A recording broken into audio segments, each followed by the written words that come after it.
Hai, jumpa lagi bersama saya Dita Kinantan. Sebelum lanjut ke videonya, sebaiknya kalian subscribe dulu channel ini, karena subscribe itu gratis, dan dengan subscribe berarti kalian sudah ikut berpartisipasi dalam mengembangkan channel ini.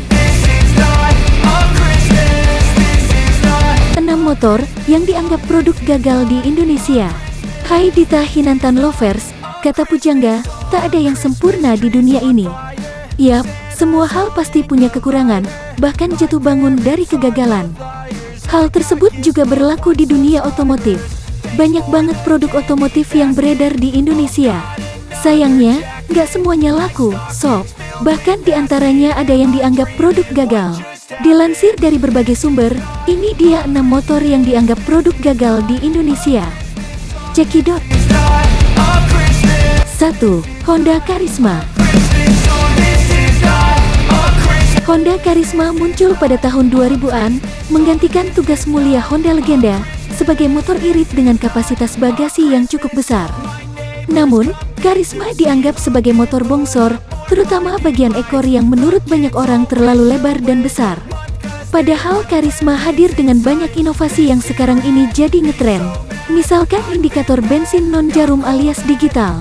Padahal, Honda Supra yang rilis setelahnya masih pertahankan indikator jarum. Nggak kayak Supra yang digoreng jadi Supra V, Supra XX, Supra Fit, dan masih banyaklah gorengannya. Karisma cuma muncul 2 kali, yaitu Karisma dan Karisma X, dan dua-duanya nggak laku. 2. Honda CS1. Produk Honda yang satu ini juga terbilang kebangetan. Abisnya nggak jelas, bebek bukan, motor sport juga bukan, dibilang bebek sport juga rasa-rasanya nggak pas. Desain headnya pengen kayak CBR yang MotoGP look, tapi setangnya bebek. Kan aneh, padahal velg racingnya keren, ekornya juga bagus. Di bagian tengah semacam ada tangki tapi bukan tangki. Maksudnya apa sih? Apa ada desainer motor ini? 3. Honda Absolute Revo.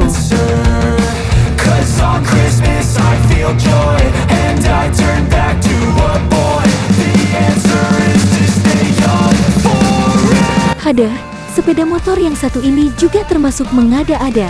Emang sih, waktu awal rilisnya nggak begitu kedengeran.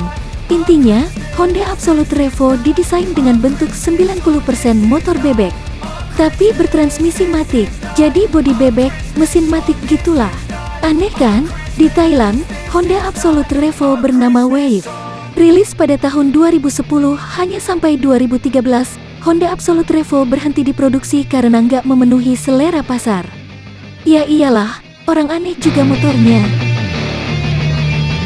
4. Yamaha Lexam. Nyatanya, Yamaha juga pernah ngeluarin sepeda motor bodi bebek dengan mesin matic. Responnya juga nggak kalah mengecewakan dibanding Honda Absolute Revo. Padahal, kalau dilihat dari tampilannya, Yamaha Lexam ini Jupiter Z dan Jupiter MX look banget kan? Rilisnya, Yamaha Lexam juga hampir berbarengan dengan Honda Absolute Revo, yaitu pada 2010 dan diberhentikan produksinya pada 2013. Alasannya sederhana, karena nggak laku. 5. Suzuki Arashi. Suzuki Arashi adalah produk yang diklaim Suzuki sebagai mahakarya pada 2006 silam. Arashi diproduksi guna menggantikan Shogun yang sejak tahun 90-an mengabdi banyak pengendara. Sayangnya, respon pasar nggak semanis yang diharapkan Suzuki. Arashi emang didesain sporty dengan headlamp di bagian tebeng, bukan di bagian depan setang. Alhasil, cahaya yang dihasilkan hanya bisa lurus ke depan, nggak ikut berbelok ketika setang dioperasikan. Banyak yang berpendapat juga, desain Arashi terlalu nyentrik pada waktu itu, sehingga terlihat alay. 6. Kawasaki Edge.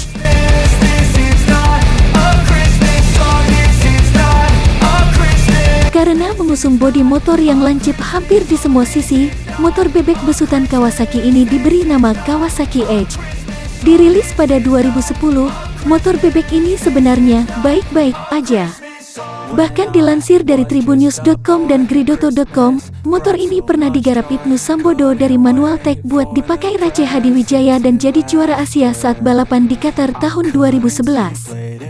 Sayangnya, respon pasar juga nggak sebaik yang diharapkan Kawasaki. Motor ini dirilis hampir bersamaan dengan banyak brand di Indonesia yang ramai-ramai ngeluarin motor matic. Alhasil, pemasaran motor ini menjadi tenggelam dan masa baktinya terhitung cepat di Indonesia. Answer, 'cause on Christmas I feel joy and I turn back to a boy.